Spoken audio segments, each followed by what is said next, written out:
Buenas noches, bienvenidas y bienvenidos al programa de debate y análisis de Canal 44, con todo respeto.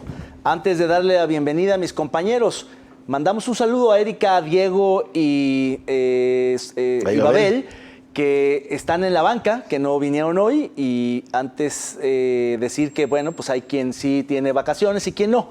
Sonia.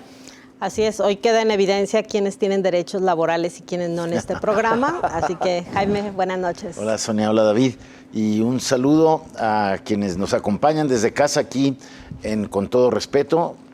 Pues mucho que platicar, ¿no? En este inicio ya del 8º mes del año. Se está yendo rápido el 2023. Rapidísimo, pero estamos en un periodo vacacional y por tanto hay temas más sabrosos y picantes como el primero. Más relajado.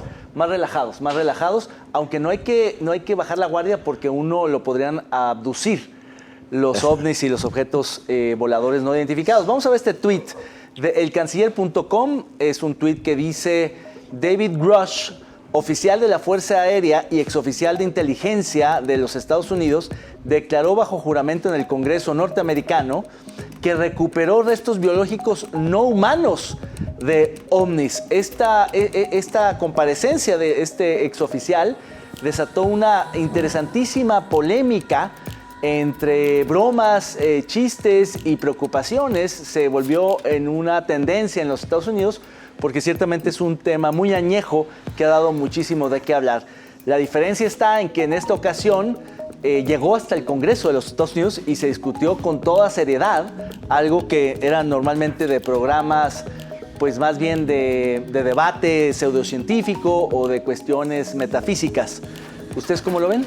O de películas de Guillermo del Toro, ¿no? Como Hellboy. Exacto, o de programas de... Yo creo que el tema fue que la discusión, la declaración haya sido bajo juramento en la sede del Poder Legislativo de Estados Unidos, ¿no? De este funcionario, que no es cualquier funcionario, era un funcionario que tuvo nivel, ¿no? Un oficial de inteligencia de las Fuerzas Armadas de Estados Unidos, pero que también muchos leyeron como un distractor al juicio del hijo de Biden, porque si vemos, esta discusión la había cancelado el propio gobierno de Biden por ahí en febrero, cuando la vocera de Estados Unidos, después de que la Fuerza Aérea estadounidense derribó un globo chino, pues se vino toda una serie de locubraciones como ahora, y ahí la vocera del gobierno de Estados Unidos dijo que pues no había ningún elemento para presumir de alguna existencia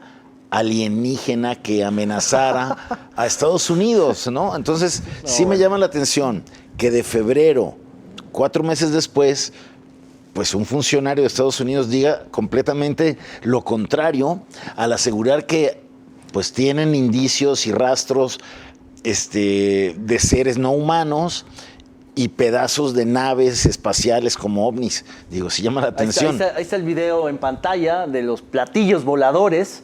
Yo los había visto en los programas de Maussan.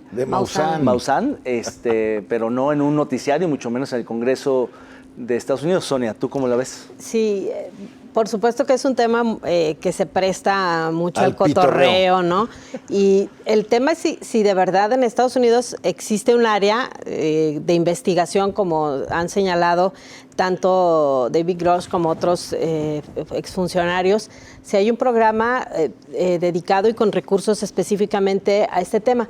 Aunque también pues hay muchos señalamientos que apuntan a esto que señalaba Jaime, el haber encontrado recientemente un globo chino y otras áreas que tienen que ver con espionaje y contraespionaje y algunos trabajos y áreas que se crearon con motivo de la Guerra Fría, ¿no? Como esta área 51 de Nevada, que es donde se asegura que hay avistamientos y etcétera, cuando se asegura que lo que hay, pues sí son objetos voladores, pero del mismo gobierno estadounidense que en algún momento hicieron pruebas nucleares y otro tipo de cuestiones cuando estaba la crisis de la Guerra Fría contra la Unión Soviética. había otros señalamientos y otros ejemplos que se han retomado. Por ejemplo, un objeto que se movía demasiado rápido y que después se consideró que podría haber sido un objeto para grabar más que una nave de espionaje, que era un micrófono con una cámara, con autonomía de movimiento, me imagino una especie de dron o antes de los drones. Todo esto que pues tiene que ver también mucho con el tema del espionaje y cómo se vigilan unos a otros los países, y también pues todas estas áreas que se crean para estar experimentando con el tema del armamento, ¿no? Claro, yo creo que tiene que ver justamente con la naturaleza militar de estas investigaciones, de esta inteligencia, de estos desarrollos, que justamente porque son ocultos, opacos, no son de la opinión pública, siempre hay esas elucubraciones que se prestan a este tipo de choteos y de bromas. Y al final esta discusión leía que acabó en muy poco, es decir, cuando se dijo, bueno, pues a ver la evidencia de esos supuestos restos no biológicos de no humanos, pues evidentemente pero nadie es mejor, los dio. Claro, es mejor que digas que tienes un área de avistamiento de objetos no identificados a que digas tengo un espacio para pruebas nucleares, ¿no? Eso sí, exacto, fuera de que no puedes sobrevolar sobre esa área, etcétera. En fin, es un tema que efectivamente se presta mucho para la chacota, es muy divertido, sobre todo por la trivialización que hemos hecho de ella. A mí la parte que me parece fascinante es la investigación, el desarrollo tecnológico que existe en países como China, India, Rusia, Estados Unidos, para buscar algún tipo de contacto, digamos, más allá del sistema solar y de buscar algún tipo de vida. Pero además hay mucha gente que, como tú, que ves a Maussan, que se lo tome en serio. Que sí te acordabas de tu Claro, ABC claro. Yo lo primero de los platillos voladores. Yo lo sigo en Twitter, en X ahora, a Maussan, porque él, así como ellos dijeron, revelen la información, Maussan llamó a la acción. Dijo, contáctenlos pronto antes de perder la posibilidad de... Bueno, acuérdate que había otro comunicador histórico, el papá de Pedro Ferriz de Con. También es otro que decía hablaba que con ovnis. un mundo nos vigilaba. Un mundo nos vigilaba. Oigan, bueno, vamos a pasar a otro tema y vean este siguiente texto de José Díaz sobre esta polémica de los libros de texto gratuitos. Dice el tuit, jueza da 24 horas a la SEP para garantizar que los libros de texto cumplan con la ley. Una jueza federal dio ayer un plazo de 24 horas a la Secretaría de Educación para cumplir la orden judicial con la que se mandata que los nuevos libros de texto gratuitos para el ciclo escolar 23-24 sean implementados con base en consultas previas acorde a los planes de estudio vigentes, así como en cumplimiento de todos los requisitos legales. Yadira Madina, titular del Juzgado Tercero Distrito en materia administrativa en la Ciudad de México, notificó hoy que la SEP fue omisa en cumplir con la resolución de una suspensión definitiva que emitió desde el pasado 25 de mayo. Vaya polémica con estos libros que ha escrito y coordinado Marx Arriaga en la Secretaría de Educación Pública por estos contenidos totalmente ideológicos, poco consultados, poco pedagógicos y con muchos errores que han sido impugnados, que incluso ha habido, como en este caso, ordenamientos legales que han sido desacatados o simplemente todavía no acatados por la autoridad educativa, y estamos en agosto y las clases empiezan en un poco más de un mes. Sonia. Sí, el 28. Claro. Ni siquiera más de un mes, Perdón, el 28 razón, de agosto. Tienes razón. Bueno, más allá del tema ideológico, que es una polémica entre la derecha y el gobierno, me parece que hay otra parte que tiene que ver con la de la ley, ¿no? Que es, la ley obliga a que los libros de texto se apeguen a los planes de estudio, y el tema es que nadie sabe cuáles son los planes de estudio en los que están basados estos libros de texto, y cuando se han solicitado resulta que están reservados o no los dan a conocer. Este es el punto medular de por qué sí procede esta suspensión. El presidente ha dicho que no la va a acatar, que los libros ya están en distribución. De hecho, se hablaba hasta ayer de 40% de los libros de texto ya distribuidos. Y bueno, pues lo que ha sucedido es que hay, sumado a los errores y a lo que sí se ha detectado que está mal, a modificaciones que son muy importantes, por ejemplo, una disminución seria en el contenido de las matemáticas, que de por sí somos un país con muchas dificultades en tema de matemáticas, que se deja de lado una buena parte de la formación académica estructural para dar paso justamente a algunos temas que tienen que ver más con formación ideológica, con civismo, con otras cuestiones. Pero también está esta crítica que a mí me parece que no tiene fundamento, que es hacia el tema de la ideología de género, al derecho de los niños a tener acceso a la información sexual, y también el tema de la inclusión, que es algo que se tiene que empezar a ver desde que los niños están en educación básica, porque después me parece que ya no hay manera. En esta parte creo que es más bien una polémica entre derecha y gobierno más que cualquier otra cuestión, ¿no? Ya. Estoy de acuerdo en esto que plantea Sonia. Creo que la parte de los términos inclusivos, los temas de educación sexual, que van un poco más en avanzada en la presentación de estos libros, ha sido tomado por los sectores más conservadores, que tradicionalmente a cualquier cambio en esos temas hacen una polémica y una controversia polarizante.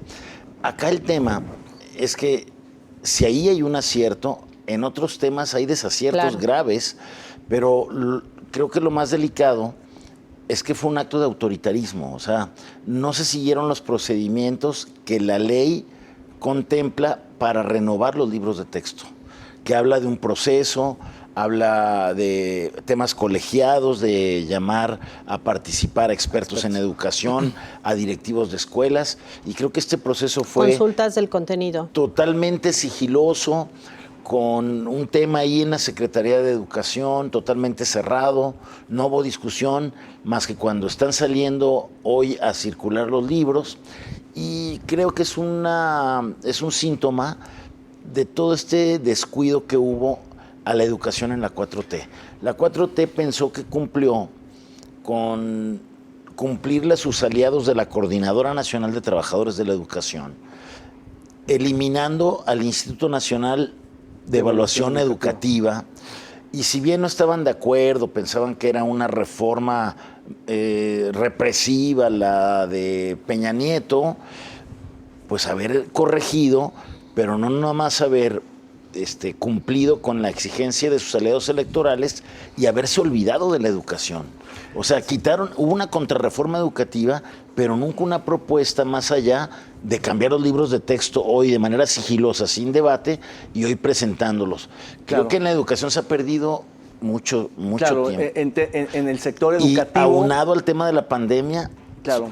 Desastre. Creo que hay pocas buenas noticias en el sector educativo siendo tan importante. Esta es una de las malas noticias. Y bueno, veremos qué resulta de esta controversia. Seguramente los libros se terminarán distribuyendo y tendremos que volverlos a revisar muy pronto. Pero vamos a un corte, regresamos. No le cambie, seguimos con todo respeto. Volvemos.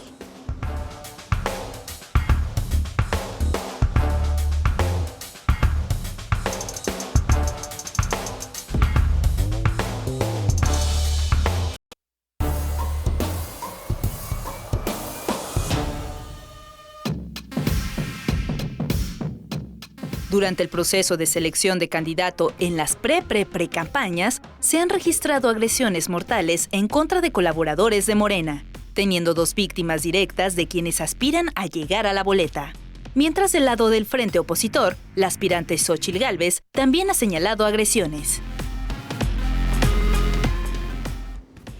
Bueno, sin duda ha llamado la atención en cuanto a la violencia este hecho que se registró de un empresario que apoyaba a distintos aspirantes a la candidatura a la presidencia, en particular quizá el caso de Marcelo Ebrard, porque además él fue quien tuiteó esta noticia, y bueno, algunos medios de comunicación han aprovechado para señalar pues que con esto las pre-campañas se manchan de rojo.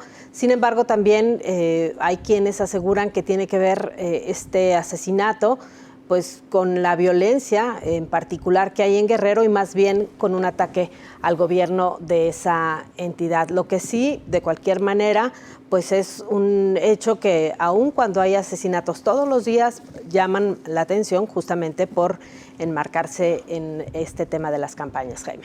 Así es. Una de las últimas lecturas, efectivamente, es que sería un mensaje para la gobernadora Salgado, ahí en Guerrero, porque la víctima es un hermano de un alto funcionario del gobierno de Guerrero y que mantiene una relación sentimental con la gobernadora. Pero bueno, también ha habido estas lecturas de que pudo haber sido un ataque al principal promotor de la candidatura de Marcelo Ebrard ahí en Guerrero, pero no podemos sacar del contexto de la crisis de inseguridad y violencia en la que está sumida el país desde hace pues casi 2 décadas, este asunto, ¿no? De estas escaladas de violencia que siempre hay, estas áreas de impunidad cada vez más grandes, aparte de las zonas del país donde cada vez más están en control de los grupos del crimen organizado, como también cada vez es más riesgoso transitar la República Mexicana, como es lo que sucedió a esta persona que iba transitando la autopista del Sol, como nos ha pasado aquí en la autopista de Jalisco que conecta a la región centro del país, a los Altos de Jalisco, en las autopistas de paga donde han asaltado incluso a estos tráileres que trasladan autos nuevos, y todas las anécdotas que tenemos de los asaltos a los usuarios de esas autopistas, ¿no? Sí, yo creo que la inseguridad va a salpicar a las campañas, a los procesos electorales. Las ha salpicado las últimas 5 elecciones. Claro, es inevitable. Exactamente, es un fenómeno casi esperable y natural, lógico y consecuente de las circunstancias, y quizá la diferencia está en que se distingue entre 2 niveles de violencia: la violencia ordinaria o la inseguridad de los asaltos a las autoridades electorales, a los partidos políticos, a los candidatos, a todos los que están involucrados en los procesos electorales, y la violencia política, que es más selectiva y mucho más dirigida y tiene que ver con, digamos, los ataques o los asesinatos de ciertos actores políticos en particular, que tiene que ver con los acuerdos, los intereses, las facciones y la parte de la disputa por el poder. Creo que en términos de la violencia ordinaria vamos a ver simplemente el incremento, digámoslo así, inflacionario de la inseguridad. Lo que ha subido de la inseguridad lo vamos a ver reflejado en el proceso electoral. Pero la violencia política selectiva o de más alto impacto es la que quizá pueda dispararse por el tipo de acuerdos y de complicidades que existe entre los grupos del crimen organizado y algunas facciones o actores políticos. Esa es la parte que es un enigma.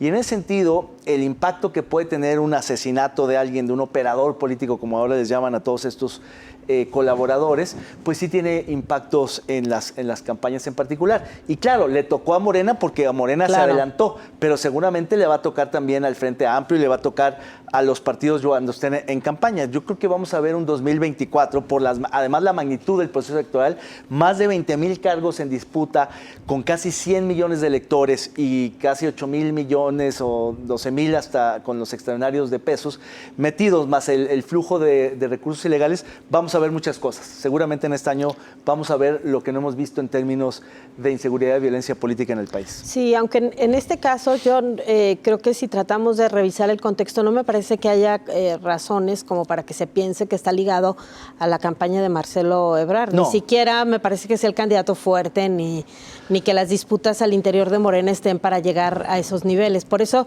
yo leía hoy una columna de Raimundo Rivapalacio en la que daba bastante, o hacía una lectura sobre el contexto local y además otros asesinatos. Hubo 8 asesinatos más o menos en un periodo corto de tiempo, incluido al parecer un conductor de un transporte de pasajeros que fue testigo del asesinato del empresario y de su hijo. Entonces, creo que en este caso, si bien toca a los partidos, tiene que ver más con este contexto de violencia que se vive en los estados, con un asunto muy particular que está sucediendo en Guerrero con los grupos de delincuencia organizada, los Ardillos, contra este otro grupo que ahora se me va el nombre, pero que por supuesto van a tocar las campañas, más que ya esto se ha vuelto algo indivisible en nuestro país, ¿no?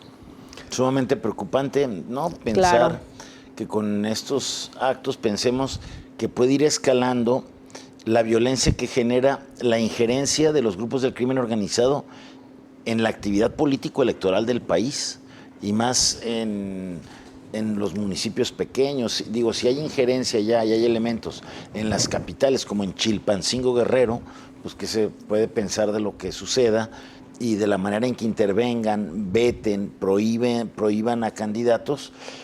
Los grupos del crimen organizado que controlan estos territorios, por ejemplo en la Sierra de Guerrero o en la parte de los Altos de Jalisco, en distintas comunidades de Pues prácticamente de en todo el Chiapas. país. En todo el Jaime, país hay. Sí, claro.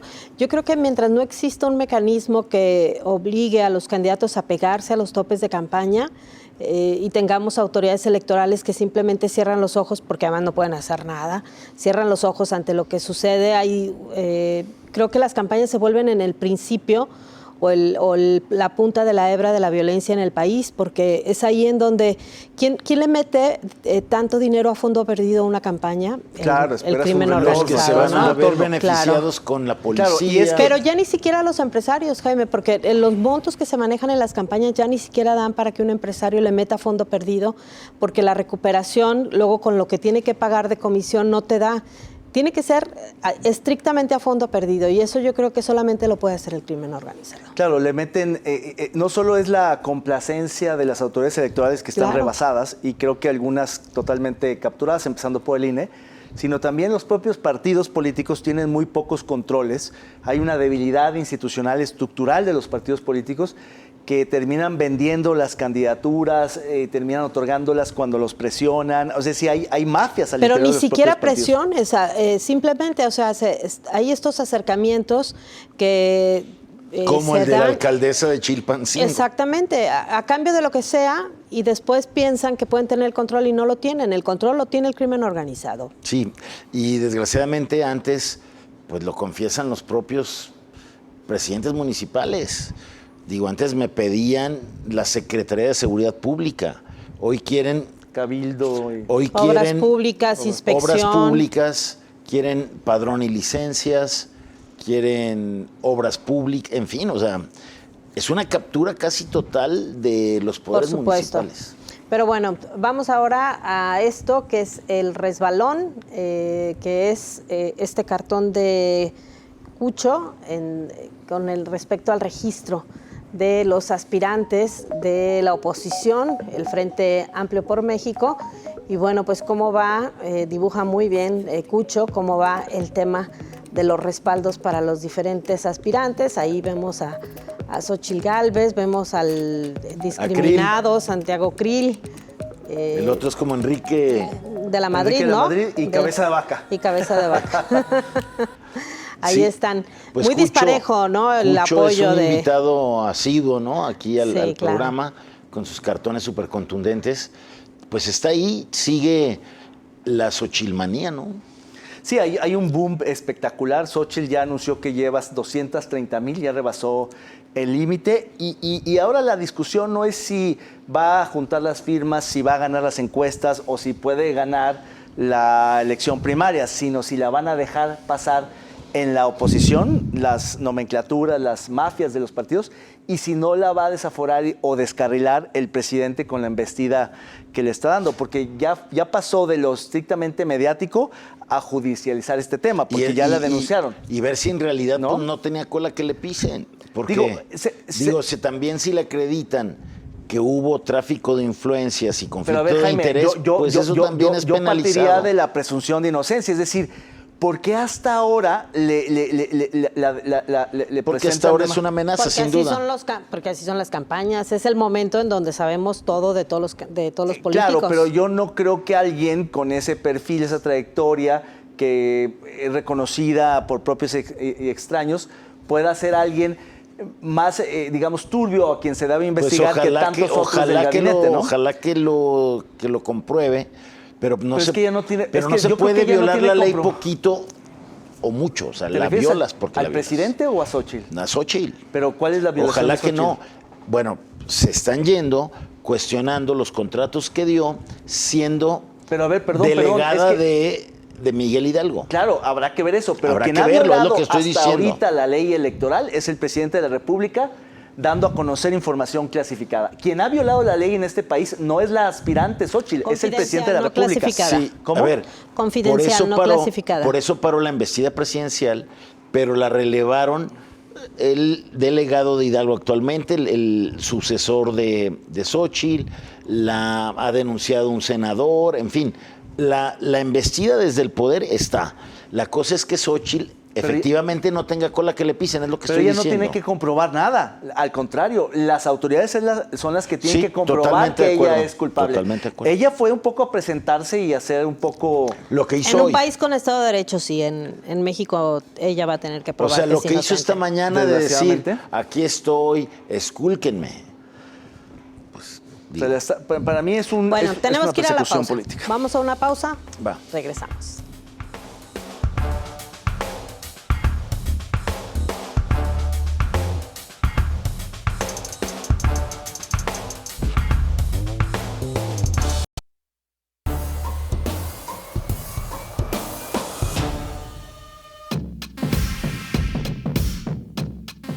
Nadia, una madre buscadora que colocaba fichas en el primer cuadro de Tlaquepaque, fue detenida por la policía municipal, lo que detonó una serie de críticas al actuar de las autoridades, quienes afirman que ella agredió a un oficial.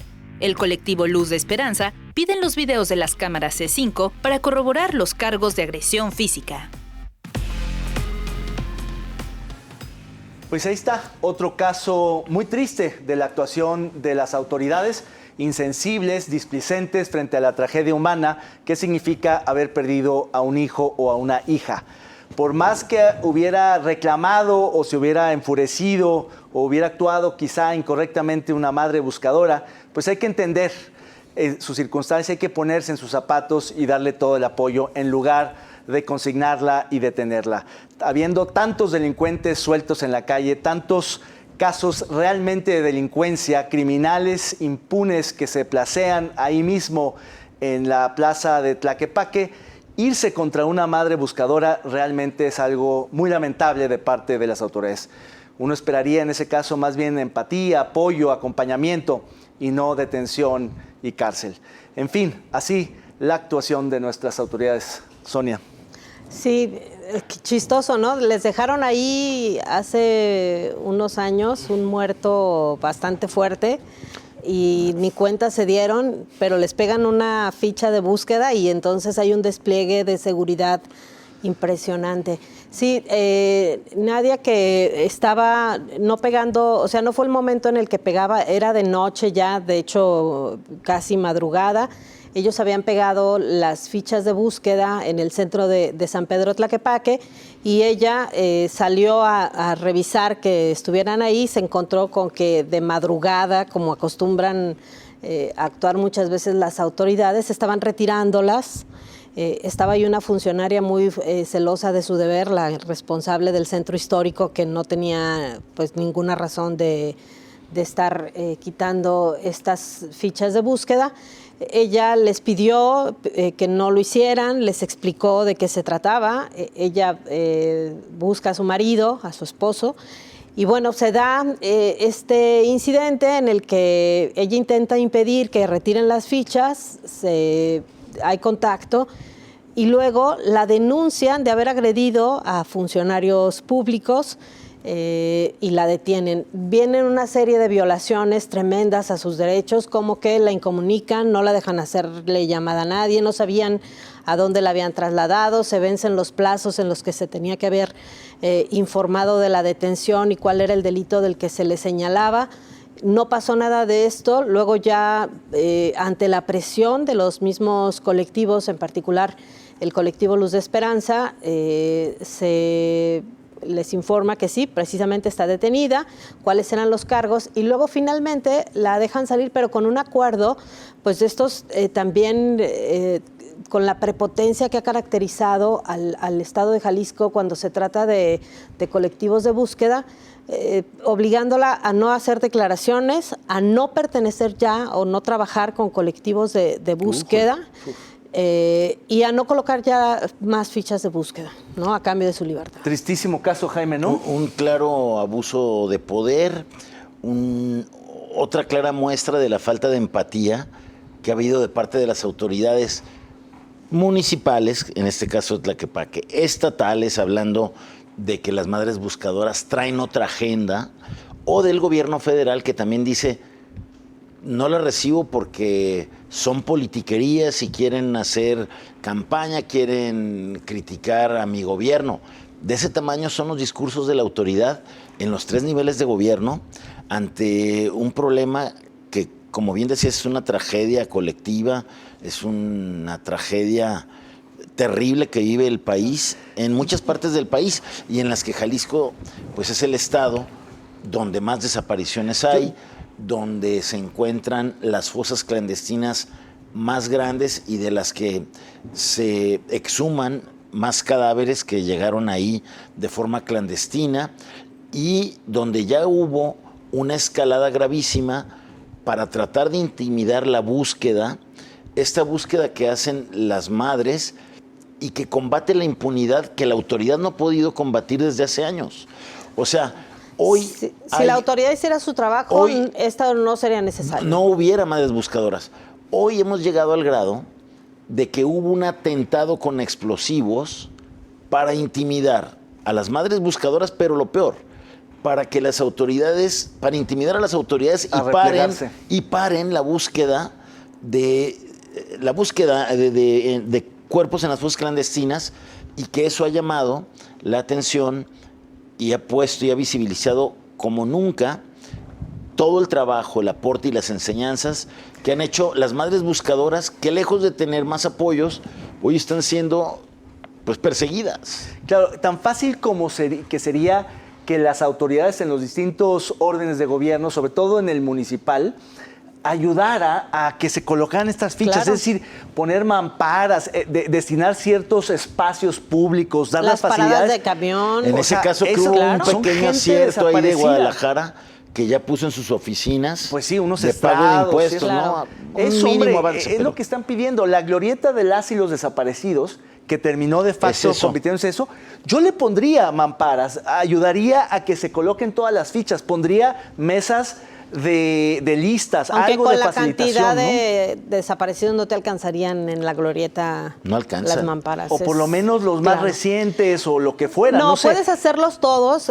con algún mecanismo que te permita estar dándole vuelta a los asuntos. No puede ser que los colectivos desaparecidos se conviertan en el gran enemigo del gobierno del Estado y de los ayuntamientos y del gobierno federal. Me parece uno de los absurdos total. Más grandes que hay después de lo que significa esta tragedia, que además tengan que lidiar pues justamente con esto, ¿no? Yo insisto, si las autoridades hicieran su trabajo, no sería necesaria la formación de colectivos, claro. No serían necesarias las búsquedas en campo ante denuncias anónimas y creo que estaremos quizá con mejores resultados, ¿no? Sí, es un tema trágico y es muy absurdo y paradójico el actuar de las autoridades, porque uno pensaría que tendrían que estar justamente haciendo su chamba, y si no pueden hacer su chamba, diría el fallecido Alejandro Martín, que renuncien, pero digamos, si se van a aferrar a su cargo, pues que faciliten, que apoyen, que sean empáticos, que se solidaricen, y ni siquiera eso, no solo se repliegan, minimizan, cambian los datos, desaparecen a los desaparecidos. Claro. Es realmente una paradoja que algún día vamos a explicarnos como un momento muy oscuro del Estado mexicano. Bueno, pues vamos a ver ahora esta imagen que ve usted en este temporal de agua, lo que sucede en el área metropolitana de Guadalajara. Veamos. Los curadores más experimentados de Con Todo Respeto han preparado esta exquisita pieza de arte visual.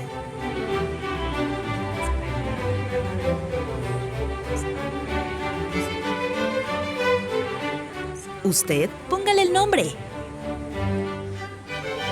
Hay los de mucha agua y los de no tanta agua.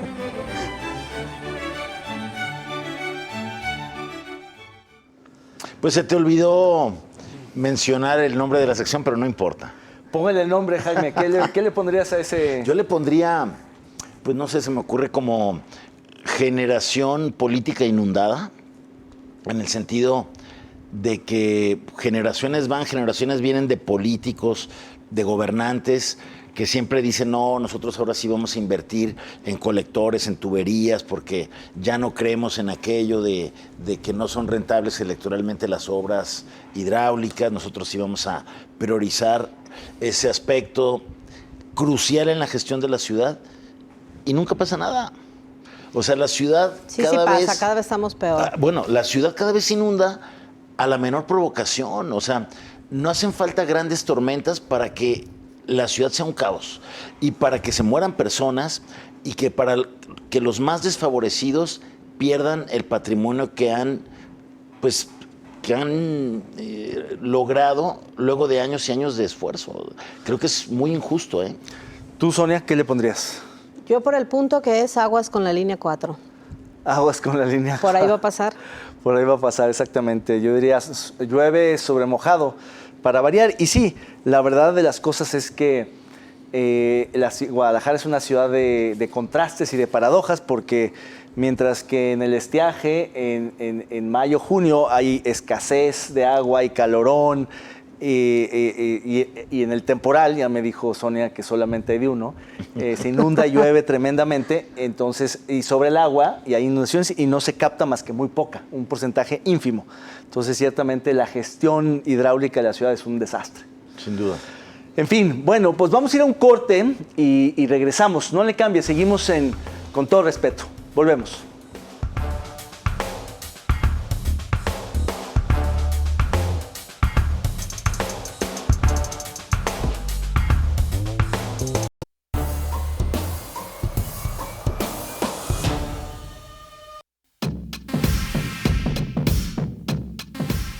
En las últimas semanas se ha intensificado el uso de drones para ataques dirigidos en algunas localidades de Michoacán. La capacidad de fuego del crimen organizado se ha incrementado y evolucionado, mientras en las mañaneras se insiste en hablar de los temas que le gustan al presidente Andrés Manuel López Obrador. Otra explosión en Tlajomulco moviliza a Fiscalía. 20 días después del ataque con explosivos en Tlajomulco en contra de personal de la Fiscalía de Jalisco que dejó un saldo de 6 muertos, vecinos de la misma zona en donde ocurrió reportaron nuevamente explosiones. El equipo antibombas acudió al sitio a descartar posibles artefactos explosivos.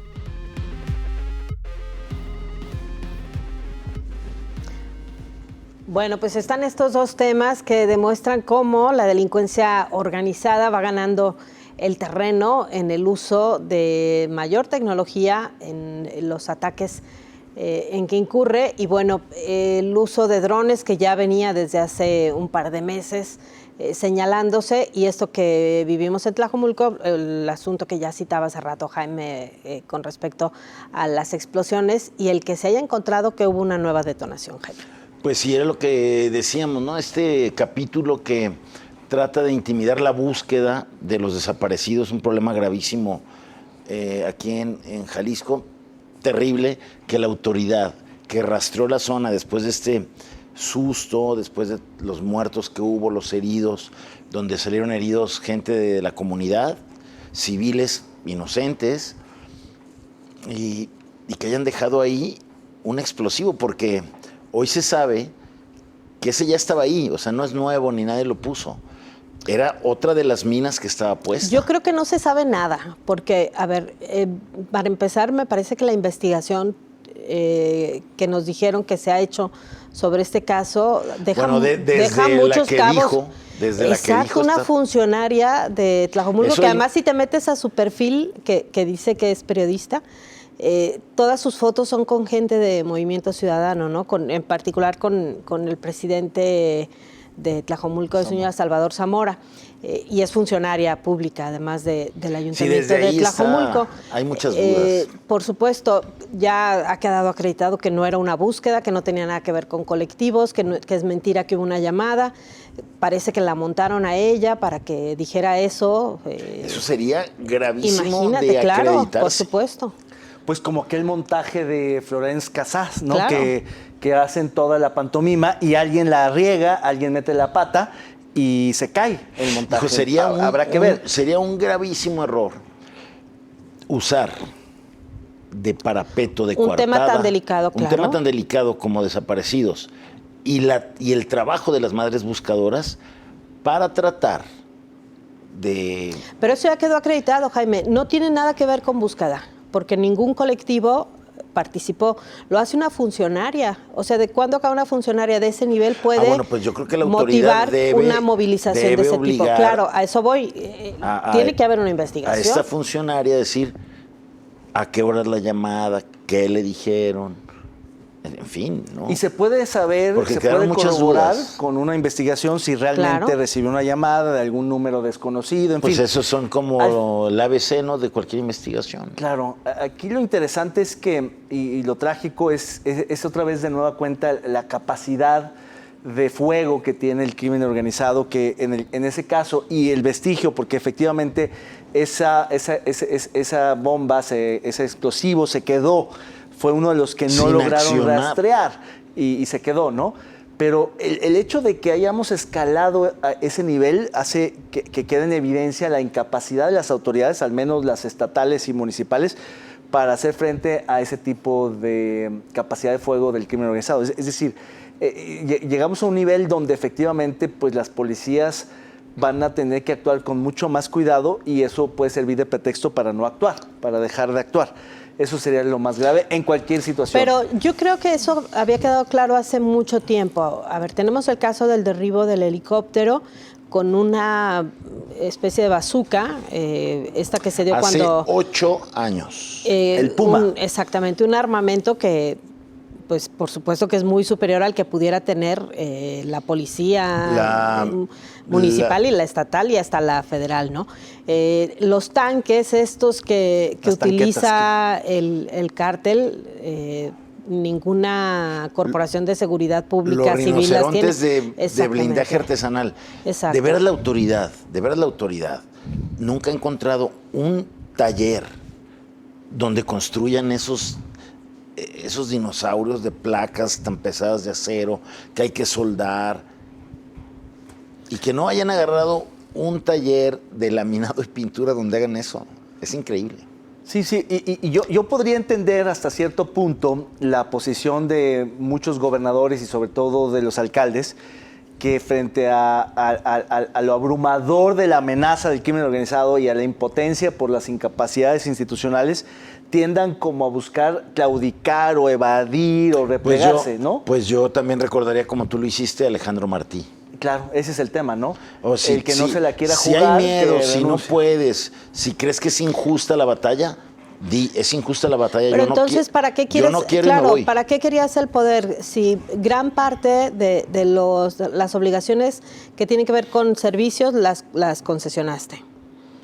Otras son de la federación y la seguridad no te interesa, entonces, Claro. ¿para qué quieres ser gobernador? Claro, habría que diferenciar entre las cuestiones que son de plano, me parece muy, muy básicas, como los servicios públicos. Ahí sí me parece que hay una claudicación muy lamentable y en otros casos es un poco más atendible. O sea, es distinto el tema. Pero como lo de planteaba seguridad y de Sonia basura, ¿no? hace unos minutos en los otros segmentos, pues el alcalde sabe que no les va a topar porque pues le pagaron la campaña. Pues sí. Claro. Y están ahí sus recomendados del crimen organizado, pues es taparse los ojos. Es sumamente complejo, la verdad, la crisis en la que estamos sumidos y en la que estamos por años de omisiones, complicidades de la autoridad con el crimen organizado. Y no es solo Jalisco, ¿no? El caso de Michoacán y de otras entidades en donde también la capacidad del armamento de los diferentes cárteles pues ya superó de manera importante a las policías municipales, estatales e incluso a la Guardia Nacional. ¿Cuántos ataques ha habido a la Guardia Nacional? Y los ¿no? dirigentes de los partidos políticos lo saben y lo comentan en privado. Dicen, ese es el problema. Yo quiero poner a alguien y hago trabajo partidista para que llegue a la cabecera municipal y me digan, espérame, no es él. Aquí ya elegimos quién y es él. Claro. Y en esa cadena de responsabilidades yo sí sigo creyendo que la responsabilidad del gobierno federal es mayor que la de los gobiernos estatales y municipales.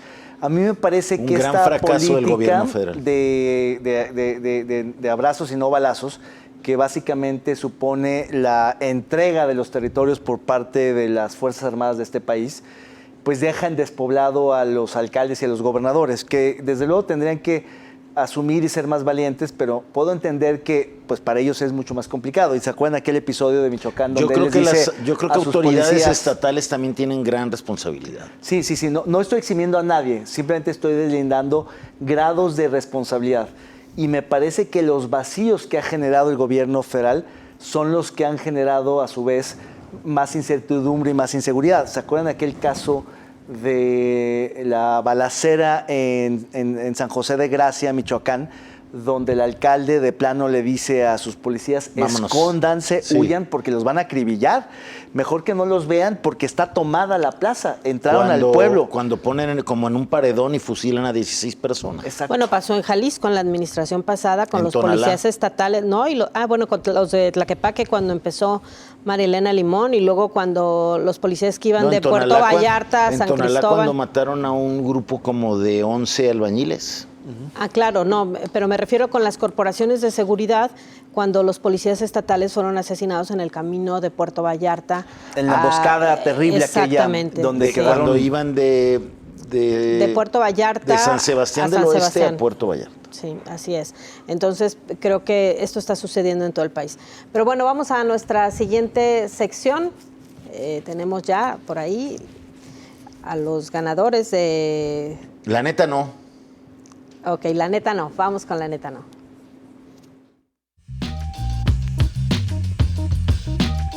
El premio La Neta No para lo más lamentable de la política y el servicio público de esta semana es para Octavio Romero Oropeza, director de Pemex, por el derrame de petróleo en el Golfo. Es solamente una manchita del tamaño de la mancha urbana de Jalisco. ¡Enhorabuena! Ganó Ibabel, ¿no? Ella fue la que propuso esto, que la verdad también el tema medioambiental de por sí, la situación está tan complicada en el planeta, y el tema de la desatención en nuestro país a los pozos petroleros que han derivado en situaciones como esta, ¿no? Yo creo que Romero, que ganó en esta ocasión, es un eterno candidato a la neta no, porque prácticamente solo da malas noticias. En términos financieros, Pemex ha sido degradada en su calificación. Hundido Pemex. Está quebrada la compañía, la paraestatal. En términos de producción hay un declive pavoroso. Estamos produciendo muy pocos barriles. En términos de refinación, somos absolutamente deficitarios en gasolinas. No creo que Dos Bocas pueda ponerse en funcionamiento antes de 2 años, pero en todo caso... Pemex Refinación. Además, su jefe Rocío Nale. Exacto, está sectorizado a la Secretaría también, de pues, Energía. Rocío Nale no aparece Después, por ningún lado. En términos ecológicos ha habido un montón de derrames. En términos de seguridad van varias explosiones e incendios en distintas plataformas. Es decir, Pemex es una chatarra endeudada, improductiva, y el sindicato, que no hemos tenido muchas noticias de él, pero que sigue, digamos, él sigue extrayendo lo poco que queda de riqueza de la petrolera con sus prestaciones absurdas y ventajosas y abusivas. Es decir, se están acabando Pemex. Y por lo visto, poco expertise en el manejo, ¿no?, de la paraestatal. No, terrible. Es que Romero es un tipo improvisado, que es cercano al presidente de todas sus confianzas, y tiene suerte de encargo de decir, no importa a qué costo, tú aférrate a tratar de mantener Pemex tal cual la vimos, la conocimos. Y no, Pemex tendrías que pues transformarla. Hay muchas, digamos, posibilidades de trabajar con Pemex, pero el punto es que pues es una empresa que el presidente quiere rescatar a como dé lugar, y el gran subsidio que tiene es que le vende el combustóleo de muy baja calidad a la Comisión Federal de Electricidad para la generación de electricidad en este país. Claro, y de alguna manera el haber tratado de minimizar, ¿no?, este accidente, y señalar que pues no tenía mayor impacto el derrame. Como es en alta mar y nadie se da cuenta y hay pocos ecologistas, lo minimizas, y entre que son peras o manzanas, si es grande o chico, pues cuando llegó esa mancha del tamaño efectivamente del estado Tlaxcala a las costas de Campeche, nos dimos cuenta de la magnitud de la... Pero además el presidente replicaba lo que decía el director de Pemex en sus mañaneras. Sí. Con datos que no eran los reales. Bueno, y vamos a los nominados de esta semana. Empezamos contigo, David. Yo quiero nominar a la consejera presidenta del INE, Tadei, por su inacción, por su omisión, por la poca autoridad que ha ejercido hasta ahora. Está totalmente entregada, cuida que sus compañeros no hablen en la regañada que les pusieron los gobernadores, cuida que sus compañeros consejeros no le pregunten ni le respondan al presidente al presidente y al exsecretario de Gobernación. Y a los gobernadores que fueron a maltratar a los consejeros. Si alguien creía que el INE no se tocó, que el INE se salvó, pues se equivoca, porque el INE fue capturado. Y para muestra, la presidencia de Tadei, que tiene entregado el instituto. Híjole, el riesgo, ¿no?, para el proceso electoral del año que viene. Pues yo voy a nominar a alguien más local, se llama Gastón González. Es un cargo nuevo que se diseñó en lo institucional del gobierno estatal como un nuevo cargo, ¿no?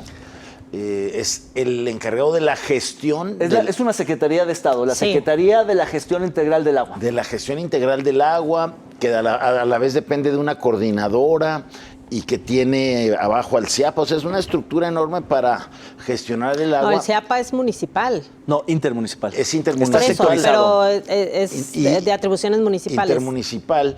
Bueno, pues a ese funcionario estatal creo que por lo visto en estas primeras lluvias pues no hizo lo que tenía que hacer para evitar estas inundaciones. Es que no le toca nada, es muy curioso. Si revisas por ahí los exhortos que le manda el Congreso cada que hay un problema, no le tocan las inundaciones porque son de los municipios. Si le preguntan, hace poco hubo un exhorto muy importante con respecto a que las tequileras están tirando en cauces naturales las vinazas. Y dijo que no le toca, que eso le toca al gobierno federal. Él prácticamente no tiene responsabilidad en nada y entonces así se la ha llevado todo. Es un poco una secretaría ficción. Pues por eso también. Justamente, es una de esas secretarías muy pequeñitas, que es apenas una oficina, no tiene en estructura. Pero es lo que era la Comisión Estatal del Agua. No. La CEA está sectorizada. Por la eso, Comisión pero Estatal en atribuciones viene a ser... Lo que pasa es que antes estaba Irau, que era un hombre de poder. El gran supervisor del sector. Esa es su chamba, supervisar y coordinar el sector del agua.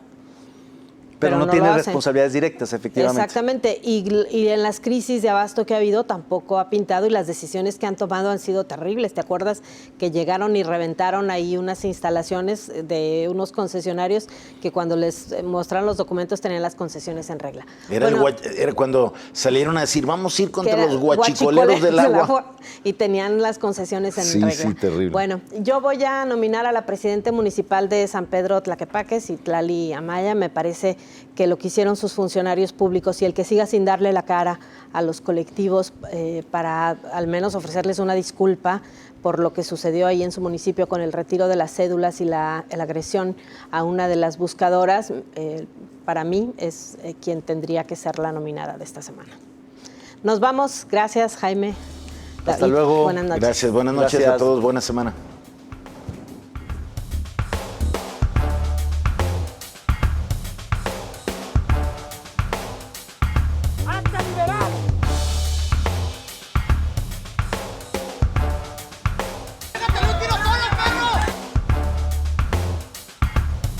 We need strong borders,